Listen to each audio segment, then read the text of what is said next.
Scheduling is the other part of the workflow that requires from us a certain amount of discipline and organization. By setting due dates or finite dates for not just the final date, but for each specific task or stage in our workflow, we are helping ourselves to make sure that we're gonna be delivering on time, and also it's gonna help us to free ourselves from worries and be very creative in the creative process that we have to do. So very simply, if I know, for example, that I have 10 days for delivering a shot, and in my personal workflow I have 5 steps, well, I just give 2 days to each stage and I'll mark it on my calendar, and I do all my best to stick to the plan and to stick to that structure of timing. By doing so, well, we will know how much time we have to dedicate to each particular task. Like for example,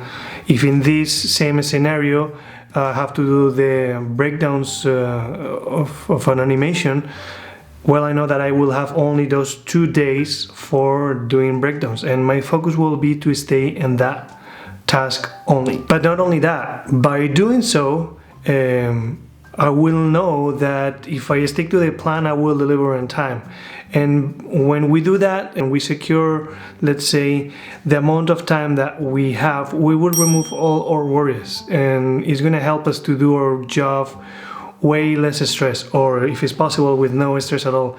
And this is very important, to be creative, because once you feel free to explore, to play, to try things, to fail and to try to go back and forward, you can get very good results. But for doing that, you need that safety net, which is a very clear schedule that you know that you are going to follow. So summing up, if we include a schedule as part of the workflow, we can say that workflow is basically 2 things. One, workflow as the focus on the stages of each different task. This is going to very clearly tell us what we have to do work and what we do not have to work on yet or already. 2, workflow also is giving us the due dates for each of those stages, and that is the safety net for us to be creatively free to try and to do whatever we want to do, to have fun, to play and enjoy, which is, I think, probably the most important thing of all. And we do all this mostly probably because you are a very creative person, and if your aim is to go to a studio, or not even that, if you're just still a student and you are doing animation for fun, well, you're gonna see that there's a lot of things going on creatively during the process of animating a shot.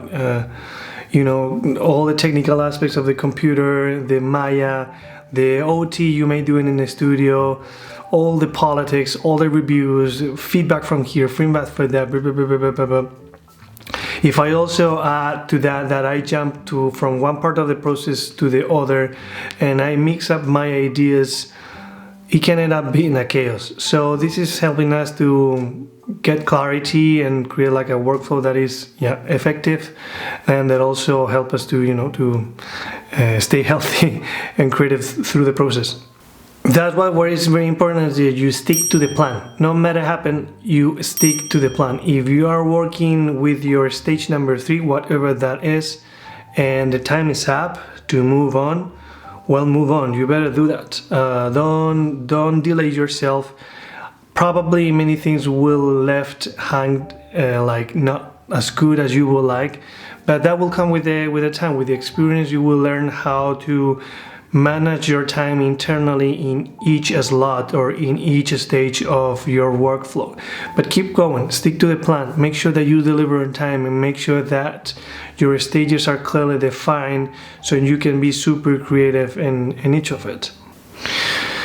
One very last comment, which is important to also consider overall if we are working or we are aiming to work in a studio, is that we should keep this workflow and the scheduling always flexible. Let's say that, for example, you're working on a shot and you're going to review and you are showing the first blocking pass, okay, and we got some few notes here and there that probably some are key poses, some are golden poses, some are breakdowns.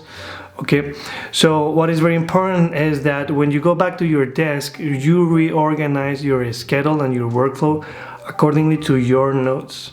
You should always stay flexible to change the things. So if something happened and if you get notes, it's okay. You just rearrange the things and you start over again and you just follow the order. Because sometimes we can get some notes that are like main ideas for poses, which are golden poses, so we make sure that we do those first. But sometimes we got some notes that are breakdowns or even notes for the future to consider, so we brought those down. That doesn't mean that you have to do them in that right moment, right? So that's why it's important that you stick to the plan, you have clarity of how your workflow is, how you can reorganize yourself as you get notes and as you go in a daily basis on a studio.